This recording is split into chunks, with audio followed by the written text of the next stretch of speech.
En seulement 3 mois, la situation à Nakami a radicalement changé. Entre janvier et mars 2025, plus de 60 attaques ont frappé des villages entiers. Mais paradoxalement, la vie semble reprendre son cours. Les marchés rouvrent, les écoles rouvrent leurs portes après 2 ans de fermeture. Et les routes sont de nouveau fréquentées. Pourtant, cette reprise n'est pas un signe de victoire définitive, mais plutôt un processus fragile. Que signifie cette reprise pour le Burkina Faso et pour la stratégie d'Ibrahim Traoré? Le défi est-il vraiment surmonté ou seulement un répit temporaire? La situation à Nakami, bien qu'améliorée, reste fragile. La reprise de la vie civile dans certaines zones n'est pas le signe d'une victoire, mais d'une réorganisation progressive, chaque geste de normalité devenant un test pour la durabilité de cette réouverture. Cette période de transition entre violence persistante et retour mesuré à la vie quotidienne est cruciale pour comprendre l'impact de la stratégie d'Ibrahim Traoré. Les autorités burkinabées doivent démontrer que leur approche de stabilisation graduelle peut non seulement permettre une réouverture économique, mais aussi renforcer la confiance des populations envers l'État. Mais la question demeure. Jusqu'où cette stabilité fragile peut-elle durer face aux tensions internes et aux pressions externes? La réponse pourrait redéfinir l'avenir du Burkina Faso, notamment dans la manière dont le pays gère la reconstruction et la souveraineté face à des défis géopolitiques et militaires. Entre janvier et mars 2025, la région de Nakami a connu plus de 60 attaques. Un chiffre alarmant, mais un changement fondamental s'est opéré. La fréquence de ces attaques a diminué. Ce phénomène, souvent mal interprété par les observateurs extérieurs, représente un point tournant dans la dynamique de sécurité du Burkina Faso. La baisse des attaques n'a pas conduit à une tranquillité soudaine, mais plutôt à une fenêtre de vulnérabilité où des espaces pour la reprise ont été créés.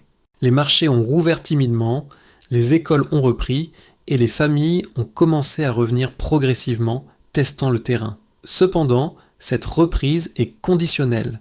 Si elle n'est pas consolidée, elle pourrait facilement être inversée. Ibrahim Traoré, bien qu'absent physiquement de ces zones, a joué un rôle clé dans cette transformation grâce à une stratégie de sécurisation graduelle qui évite les annonces spectaculaires au profit d'une pression constante sans rompre la normalité. C'est dans cette stratégie que réside l'enjeu. La normalisation, même partielle, de ces zones pourrait redéfinir les rapports entre l'État et ses citoyens, établissant une nouvelle forme de souveraineté. Mais cette évolution reste fragile. Chaque retour à la normalité, aussi petit soit-il, pourrait être brisé si la violence revenait soudainement. La reconstruction sociale, bien que précieuse, reste soumise aux aléas de la sécurité. À Nakami, un changement discret mais décisif s'est opéré grâce à des acteurs locaux qui ont joué un rôle essentiel dans la reprise. Parmi eux, le directeur d'une école, revenu après plus de 2 ans d'absence, incarne parfaitement cette phase de transition. Au début, les salles étaient mondes vides, et la peur demeurait palpable. Mais progressivement, les enfants sont revenus, un à un. Ce n'était pas seulement un retour à l'école, mais un signal de confiance croissante, une validation implicite du processus de stabilisation. Cette dynamique n'a pas été le fruit d'une décision gouvernementale immédiate, mais d'un effort collectif porté par des figures ordinaires. De même, dans les marchés, bien que les étals soient modestes et les volumes faibles, les commerçants ont repris leurs activités, ce qui a permis de recréer une forme de lien social. Ces gestes, aussi simples qu'ils paraissent, ont eu un impact majeur, en particulier dans la perception de la normalité par les habitants. Le retour des familles et des commerçants dans ces zones autrefois abandonnées a montré que la sécurité ne réside pas seulement dans l'absence de violence, mais dans la capacité des communautés à reprendre leur vie quotidienne. La stratégie d'Ibrahim Traoré, axée sur une stabilisation progressive, a permis à ces acteurs locaux de jouer un rôle central dans cette phase délicate. Cependant, cette normalité naissante reste fragile et chaque événement pourrait potentiellement perturber cette nouvelle cohésion. Le contexte sécuritaire à Nakami a connu un changement subtil mais significatif au début de l'année 2025. Le gouvernement burkinabé, face à une intensification des attaques, a ajusté sa stratégie sans faire d'annonces spectaculaires. Plutôt que de chercher à étendre rapidement son contrôle, l'objectif était de sécuriser des zones clés, en particulier celles reliant les marchés, les écoles et les zones agricoles. Ce choix stratégique a permis de poser les bases d'une stabilisation graduelle sans provoquer de changements brusques qui auraient pu fragiliser la situation. Au fur et à mesure, cette stratégie a commencé à porter ses fruits. Certaines zones, auparavant dévastées, sont devenues accessibles et les forces de sécurité ont repris des positions stratégiques limitant les mouvements des groupes insurgés. Cependant, les attaques ne se sont pas arrêtées. Leur fréquence a diminué, mais elles ont continué à perturber certaines zones, créant un climat d'incertitude. Néanmoins, cette diminution des attaques a suffi à permettre un retour progressif des habitants. Les marchés ont rouvert, les écoles ont recommencé à fonctionner, bien que dans des conditions limitées. Les familles, hésitantes au début, ont commencé à revenir, testant la solidité de la situation. Cette lente reprise a permis de recréer des dynamiques sociales et économiques dans ces zones longtemps dévastées. Mais malgré ces signes positifs, la situation restait fragile. Les groupes insurgés, bien qu'affaiblis, étaient toujours présents, prêts à exploiter toute faiblesse. La confiance fragile instaurée par ces premiers signes de normalité pourrait être facilement brisée par une escalade soudaine de la violence. L'objectif d'Ibrahim Traoré, à ce stade, n'était pas de gagner une victoire médiatique, mais de maintenir une pression constante, suffisamment forte pour empêcher tout retour en arrière, tout en laissant la population reprendre ses activités quotidiennes dans un cadre sécurisé. Ce n'est qu'à travers cette approche progressive que l'État burkinabé a pu montrer sa capacité à gouverner au-delà des simples actions militaires. La stratégie, bien que non spectaculaire, visait à créer une base de légitimité qui allait au-delà des simples gains territoriaux. Chaque zone sécurisée devenait un test pour la résilience de la société civile. Et si ces zones pouvaient se maintenir dans un état de relative stabilité, la légitimité de l'État serait renforcée. Les premiers signes de la stabilisation à Nakami sont soutenus par des données tangibles qui montrent un changement mesurable dans la situation sécuritaire et civile. Entre janvier et mars 2025, la fréquence des attaques a diminué de manière significative. En janvier, plus de 60 attaques ont été recensées dans la région, mais d'ici mars, ce chiffre a chuté de près de 30%. Ce déclin, bien qu'encore partiel, a suffi à rompre la tendance continue à la hausse observée auparavant. Un deuxième indicateur clé concerne le contrôle territorial.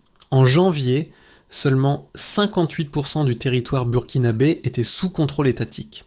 D'ici mars 2025, ce chiffre a augmenté à 72%. Ce gain, bien qu'impressionnant, n'est pas total. Certaines zones restent sous contrôle des groupes insurgés, mais la reprise de territoires stratégiques a permis de restaurer l'administration locale et de rouvrir des routes essentielles pour les échanges commerciaux. En parallèle, les infrastructures sociales ont également montré des signes de reprise. Les écoles, qui étaient restées fermées pendant plus de 2 ans en raison de l'insécurité, ont commencé à rouvrir partiellement. À la fin mars 2025, 20% des écoles dans les zones reprises étaient de nouveau fonctionnelles, accueillant des effectifs réduits mais croissants. Chaque réouverture scolaire représente un indicateur précieux. Elle symbolise la reprise de l'autorité de l'État et la confiance des habitants dans le retour à la normalité. Les marchés ont également rouvert, mais à une échelle modeste. Les échanges commerciaux, bien que limités, ont repris dans certaines zones, avec des volumes encore faibles. Cela témoigne de la prudence des commerçants, qui évaluent encore les risques liés à l'insécurité. Cependant, ces premières étapes de réouverture ont permis de réactiver certaines chaînes d'approvisionnement locales et d'encourager un retour progressif des habitants. Enfin, un autre chiffre clé concerne la réintégration des populations. Selon les rapports, environ 15% des habitants de Nakami sont retournés dans leur village après des mois de déplacement forcé. Ce retour partiel montre que la stabilité est perçue comme possible, bien que non garantie. Ces chiffres, bien que positifs, soulignent l'impermanence de la situation. Si la tendance à la baisse des attaques se poursuit et que la sécurité se maintient, la confiance de la population pourrait se renforcer. Toutefois, une reprise économique durable nécessitera davantage de ressources et un engagement constant pour consolider les gains obtenus jusqu'à présent. Les partisans de la stratégie d'Ibrahim Traoré soulignent que les progrès réalisés à Nakami sont réels et significatifs, bien que partiels. Ils insistent sur la nécessité de considérer cette reprise non comme un processus linéaire, mais comme une série de petits gains qui, accumulés, renforcent la légitimité de l'État. Selon eux, la sécurité ne doit pas être vue comme une fin en soi, mais comme un cadre dans lequel la vie civile peut reprendre. La réduction des attaques et le retour progressif des habitants, même si ces événements ne sont pas garantis à long terme, montrent une capacité de résilience des communautés locales qui s'ajustent lentement mais sûrement. De plus, l'augmentation du contrôle étatique sur le territoire est perçue comme un indicateur fort de la capacité de l'État à stabiliser les zones sensibles sans recourir à une militarisation excessive. Pour les défenseurs de cette approche, chaque petit retour à la normalité, que ce soit le marché qui rouvre, l'école qui redémarre ou la famille qui revient dans son village, est une victoire en soi. Cette normalisation, bien que fragile, s'inscrit dans une stratégie de gouvernance progressive et réfléchie. L'argument majeur des partisans est que, contrairement à une solution rapide et spectaculaire qui pourrait facilement échouer, cette approche offre des bases solides pour la reconstruction. Ils estiment qu'une stabilisation graduelle favorise une légitimité durable en permettant aux communautés de reprendre progressivement confiance dans les institutions. La logique est claire. Plutôt que de viser une domination totale du territoire, la priorité est de créer des points d'ancrage, de stabilité qui, avec le temps, pourront se diffuser. Ce modèle, selon eux, pourrait être appliqué à d'autres régions du Burkina Faso et au-delà, dans un Sahel où les dynamiques de sécurité sont complexes et changeantes. Il rappelle que l'objectif d'Ibrahim Traoré n'est pas de multiplier les victoires médiatiques, mais de préparer le terrain pour une souveraineté durable, qui repose sur l'adhésion populaire et la consolidation progressive des zones reprises. Cependant, cet optimisme se heurte à des critiques qui soulignent les limites de cette approche. Mais malgré ces critiques, la stratégie actuelle est jugée plus viable à long terme que des solutions plus radicales et rapides. Nakami, un symbole de la fragilité et de la résilience, démontre qu'une stabilisation partielle peut véritablement transformer la perception de la sécurité. Le retour des populations, bien que timide, a permis d'observer un changement clé. La peur n'est plus totale, elle s'est partiellement atténuée. Ce processus, loin d'être une victoire définitive, repose sur des gestes quotidiens et des choix difficiles. Les marchés qui rouvrent, les écoles qui redémarrent et même les premiers pas de la vie civile sont des indicateurs de confiance croissante. Mais cela ne signifie pas que la situation est complètement sûre. La réalité, c'est que cette normalisation fragile repose sur un équilibre précaire. Ibrahim Traoré a misé sur la continuité plutôt que sur des actions spectaculaires. Mais cette approche a un prix. Si le retour à la normalité reste partiel et lent, chaque attaque ou perturbation pourrait renverser ce fragile progrès.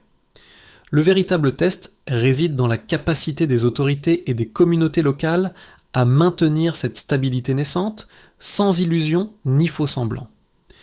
Les répercussions de la stabilisation partielle de Nakami vont bien au-delà de la simple reprise de la vie civile.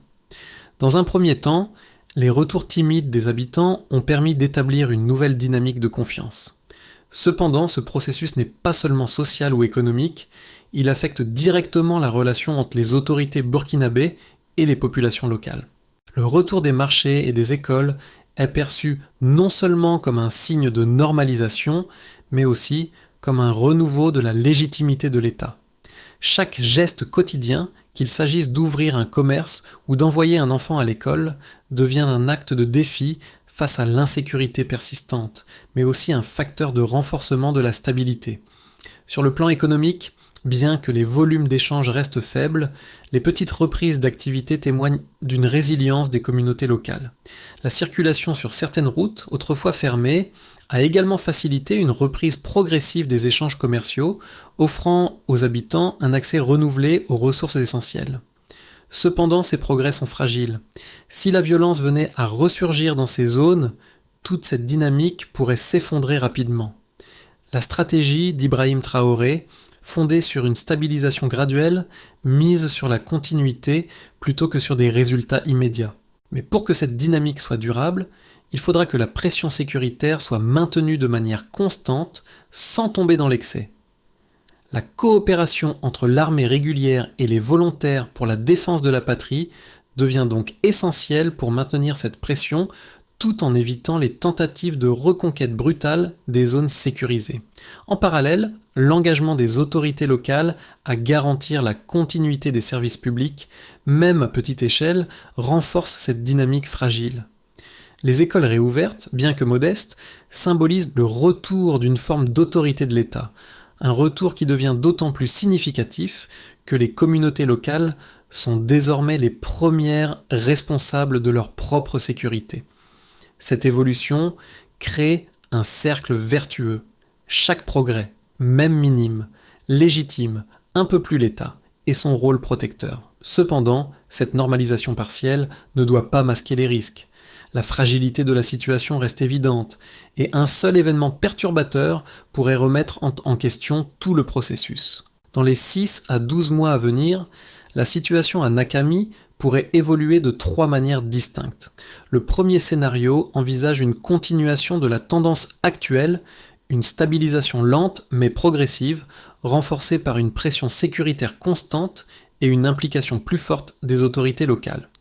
Si la coopération entre les forces militaires et les communautés locales se maintient, et si les attaques restent sporadiques, la légitimité de l'État pourrait être consolidée. Dans ce cadre, l'accès à l'éducation et aux services de base continuerait de s'élargir, et la vie civile se normaliserait davantage. Les marchés, même modestes, pourraient connaître une reprise plus soutenue, renforçant les liens économiques locaux. L'optimisme croissant des habitants et leur retour gradual vers une normalité relative serait un signe de succès pour la stratégie d'Ibrahim Traoré. Toutefois, cette stabilité reste conditionnée par la capacité à maintenir l'équilibre fragile entre sécurité et gouvernance. Le deuxième scénario est plus préoccupant. Il envisage une détérioration progressive de la situation, dans laquelle des attaques plus fréquentes ou une nouvelle montée en puissance des groupes insurgés perturberaient les zones sécurisées. Si les forces de sécurité venaient à manquer de ressources ou de coordination, cela pourrait entraîner une recrudescence de la violence et faire échouer la réintégration sociale et économique des villages. Les écoles et les marchés, réouvertes à grand-peine, pourraient à nouveau être fermés, et le retour des populations serait suspendu.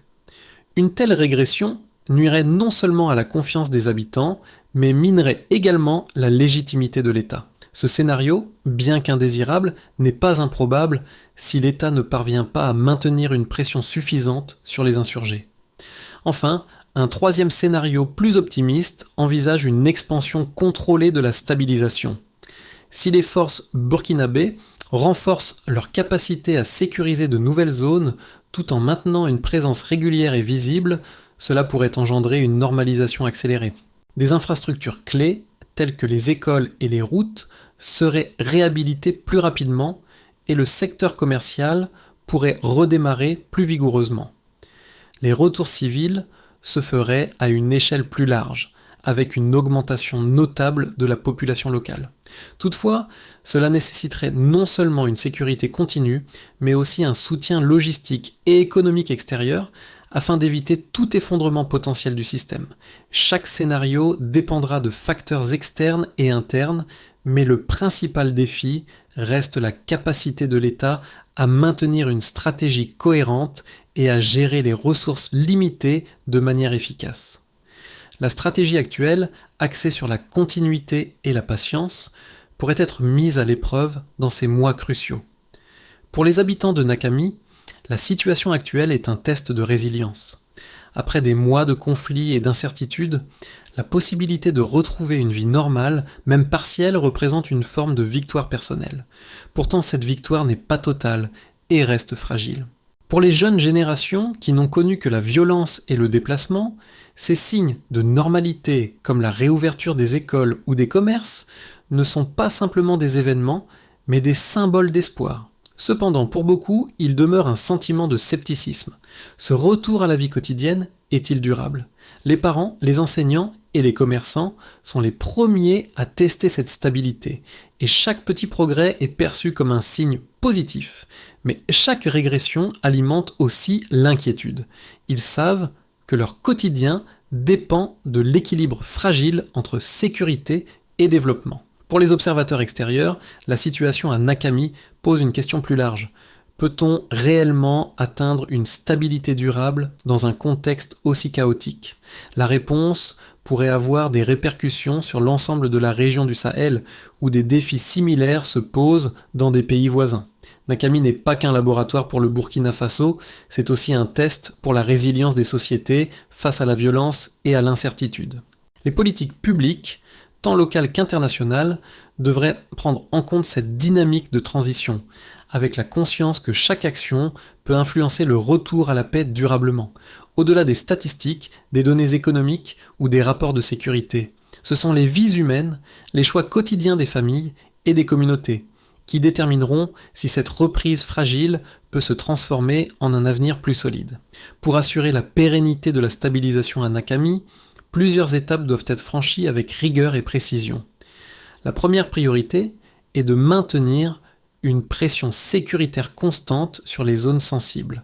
Cela implique une coordination renforcée entre les forces de sécurité régulières et les volontaires pour la défense de la patrie, afin de garantir que les zones récupérées ne retombent pas sous le contrôle des insurgés.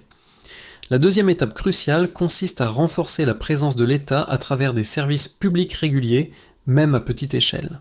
Les écoles, bien que toujours limitées, doivent rester ouvertes et fonctionner de manière continue. De même, les hôpitaux et les centres de santé doivent être fonctionnels, car ils sont des symboles de la reprise de l'autorité de l'État. En parallèle, un soutien économique ciblé est nécessaire pour relancer les petites entreprises et les échanges commerciaux locaux. Il est primordial de favoriser la circulation des biens et des services, même modestement, pour créer un environnement propice à l'investissement local. La troisième étape de la solution est de renforcer la résilience des communautés en leur fournissant des outils et des formations pour faire face aux défis à venir. Cela inclut des initiatives d'éducation, mais aussi des programmes de soutien psychosocial pour aider les familles et les enfants à surmonter les traumatismes de la guerre. Enfin, un suivi régulier de ces progrès est nécessaire pour ajuster la stratégie en fonction des évolutions du terrain.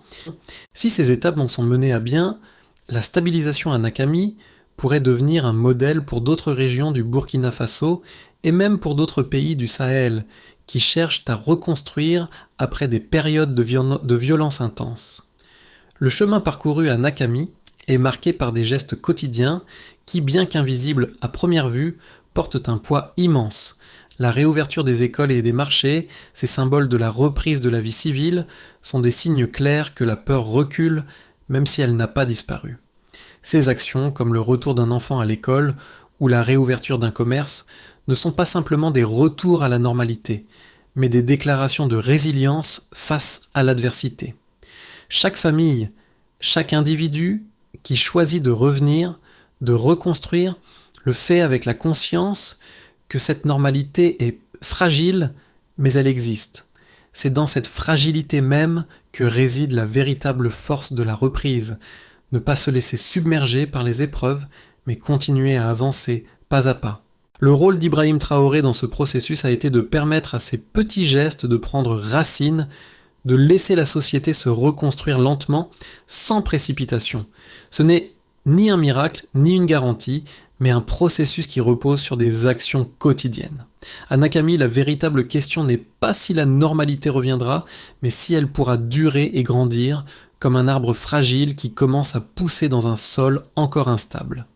La situation à Nakami est un exemple de résilience face à l'incertitude. La stabilité fragile qui s'y développe pourrait être un modèle pour d'autres régions confrontées à des défis similaires. Cependant, ce processus reste incertain et chaque petit progrès est une victoire précieuse. Loin des grands discours, il s'agit de comprendre que chaque geste, chaque décision compte. L'État, la communauté internationale et les acteurs locaux doivent continuer à soutenir ce processus avec patience et persévérance. Alors que le chemin reste semé d'embûches, il est crucial de reconnaître l'importance de ces petites victoires. Le retour de la vie civile à Nakami, même partiel, nous rappelle que, dans des contextes de crise, la véritable force réside dans la capacité à avancer, même lentement, tout en restant unis. N'attendons pas des solutions immédiates, mais construisons ensemble une stabilité durable, pas à pas.